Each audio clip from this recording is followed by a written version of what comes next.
Let's mention Flair and his departure is not without controversy in the locker room either, I'm sure. But nobody really talks about that. But before we do, let's give some context. This is from the Observer. It's the end of an era and the dawning of a new era.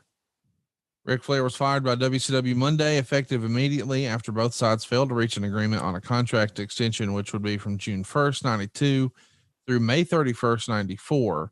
The official word was faxed Monday afternoon by Jim Herd to Flair's attorney, Dennis Guthrie, in Charlotte, that Flair's contract is being terminated effective August 1st, 1991. Flair was scheduled to drop the belt to Barry Windham on July 1st in Macon, in a revised plan decided upon within the last week that had been the subject of many behind the scenes problems. WCW officials weren't expecting Flair to show up on Macon. He was originally scheduled to be on vacation until Wednesday. The revised plan was for Windham to defend the title against Lex Luger in Baltimore, with Barry's title victory airing on TBS either this coming Sunday night or the day before the Baltimore show. It was announced in Macon that Flair had been stripped of the title due to contractual problems and that the two top contenders, Windham and Luger, would wrestle for the held up title on July 14th at the pay-per-view show. This marks the first time in the 43-year history of the NWA/WCW that the world title didn't change hands in the ring. This has got to be, it's the biggest story in wrestling. What's it like inside the office when you're hearing, wait a minute, we're stripping him? Are you thinking that you can have a conversation, or did you know Rick had his heels dug in a big way? I always believe until somebody throws their hands up, walks away from you, that there's a way to solve an issue. Yeah. It's called communication, being reasonable, being fair on both sides. Here's the deal, in a real simply, here's how I would have looked at it as a head of talent. I got to know how much of my budget I have to cut. Total dollar number. You didn't say you got to cut blank out of Ric Flair's contract. Right. You're looking to save bottom line costs. And the magic number from the bean counters there in Turner is blank. Well, I can figure out a way to get you your number and never touch Flair's money. Yeah. It's called management strategy. So I'm gonna forsake this veteran that's basically the face of our brand and has got more name identity than anybody else on our roster over mathematics now. It became more than mathematics, Conrad. It became personal with those guys. Yeah, it did. Herd dug his heels in, and he was making a statement. I'll show these son of bitches who's in charge. And then there was Flair, who said, I'm Ric Flair. I ain't got to put up this shit. Yeah. So I'm just disappointed that the communication didn't happen, and it could have been done very easily. We had nobody in that role. We had nobody in the quote unquote talent relations world at that time in Turner other than Mr. Hurd. He hired and fired. He negotiated. So it was not a good scenario whatsoever. We talked about this before. I said this about the committee, and I believe it to be true. It's a system built for failure, because active performers having the influence over the entire roster and over the entire show is unhealthy. A top guy having influence on his match or being willing to sit down with a younger guy and help him along is a different ballgame.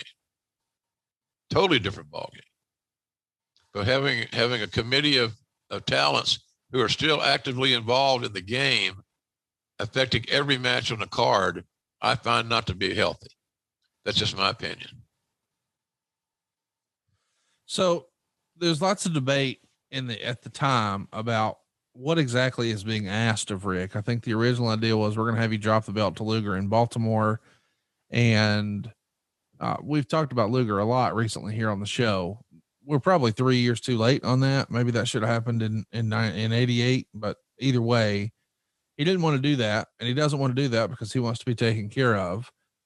Meaning WCW, depending on who you believe, had asked him to take a pay cut to $350,000 a year, meaning cancel your contract and do it now.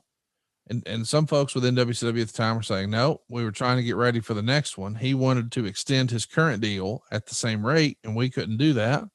So we were asking to extend it at half the rate, which obviously Flair doesn't have any interest in. Either way, the gist is Jim Ross was right. It's always about cash and creative, right? I think so. Pretty much straightforward, simple thinking. But it was just, if you try to get in and people are very protective like they are now in the wrestling business. I know there's a lot of guys from various companies that listen to the show, and we appreciate all you guys, all you ladies, and I wish you only nothing but the best. But every company's got to have somebody that is the talent liaison guy. Yeah. And, Tony Khan does it. Christopher Daniels does a lot of talent relations work in that regard and does a very nice job. He's a veteran. He's been around. The boys know who he is, et cetera, et cetera. And of course, Tony's waist deep involved in almost everything. But he loves that. And we're lucky we have him to do that because he's got those young mid 30-year-old ideas. So, and the talents identify with him. They listen to the same music.